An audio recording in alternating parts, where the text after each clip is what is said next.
Le chaos a enfanté plusieurs enfants. Vient Pontos, vient Gaïa, Douranos va vouloir s'unir à elle. Cette union fait de nombreux enfants. Un titan, du nom de Chronos, qui est une faucille. Armé de sa faucille, tranche son sexe. Le roi du monde, élu par ses frères et sœurs.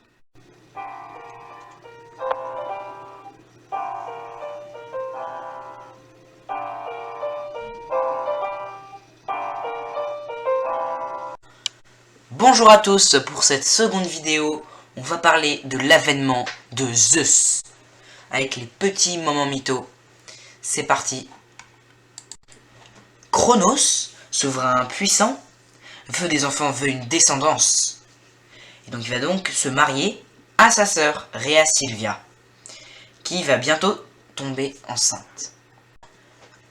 Alors à ce moment-là, Chronos va venir voir sa mère, Gaïa, pour lui apprendre la nouvelle. Mais elle lui révèle qu'un de ses enfants le tuera et prendra sa place. Chronos est pris de frayeur, mais a un plan. Quand Rhea va accoucher du premier enfant, en se penchant sur le berceau, Chronos voit un magnifique enfant. Robuste, fort, beau. Apeuré, il tire l'enfant du berceau et l'avale, tout cru. Rhea pleure. Chronos s'excuse et, croyant la menace passée, propose de recommencer, de réessayer. Mais sans rien dire des propos de sa mère. Ce qui devait arriver arriva. Rhea accoucha, mais l'enfant était encore plus beau que le premier, encore plus fort et encore plus robuste. Alors Chronos l'avala, lui aussi. Chaque fois, Chronos mangea ses enfants. Rhea le détestait et ne le comprenait plus. Elle pleura, pleura, pleura. Chronos mangea au total 5 enfants. Toujours plus beaux, toujours plus forts, toujours plus robustes. Pour son 6e enfant, Rhea en a assez.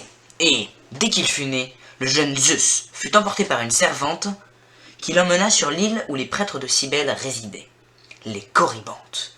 Et l'enfant fut déposé aux soins de la douce chèvre Amalthée. Chronos ne put ni voir, ni sentir, ni entendre le bébé. En effet, il y avait des montagnes qui cachaient le bébé, de l'huile versée sur les corps des Corybantes qui cachait l'odeur du bébé, ainsi que les cris des chansons des prêtres qui masquaient les gémissements du nourrisson.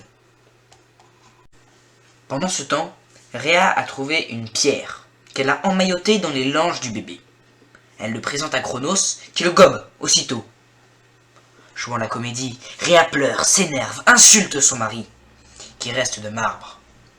Exaspérée, elle se retire aussitôt dans ses appartements royaux.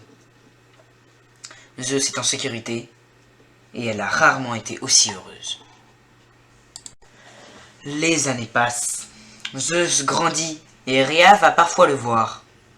Un jour, Zeus est prêt à affronter son père. Il s'arme, embrasse sa mère et part au combat.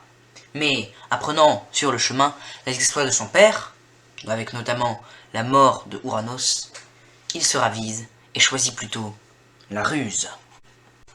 Chronos, fort et robuste qu'il est, va donc s'infiltrer dans le palais et devenir serviteur de Chronos.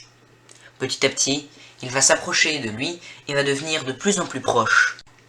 Un jour, sentant que c'est son jour de chance, il se décide. Il révèle à Chronos toute la vérité et l'attaque. La bataille est rude, mais au final, Zeus gagne. Il l'emporte sur le titan. Il lui fait recracher un à un tous ses frères et sœurs, qui n'étaient pas morts à l'intérieur du ventre. Ainsi sont nés les dieux de l'Olympe. Viennent s'ajouter à Zeus, Hadès, Héra, Hestia, Poséidon et Déméter.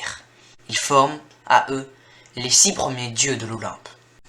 Chronos, lui, est découpé en morceaux et est jeté au fond du Tartare, le lieu le plus retiré des enfers.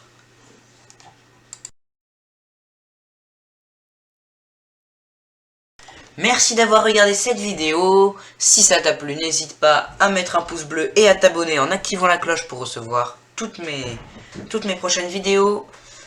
Et attends, tu sais, la mythologie, ça existe depuis des milliers d'années. C'est possible qu'on n'ait pas la même version. Alors, tu peux faire des critiques positives dans les commentaires, mais les critiques négatives parce qu'on n'a pas la même version, c'est pas obligé quoi, parce que c'est normal qu'on n'ait pas la même version. Ça existe depuis des milliers d'années. Voilà, c'est tout. En tout cas, j'espère que tu as aimé cette vidéo. Et puis, bah à la prochaine.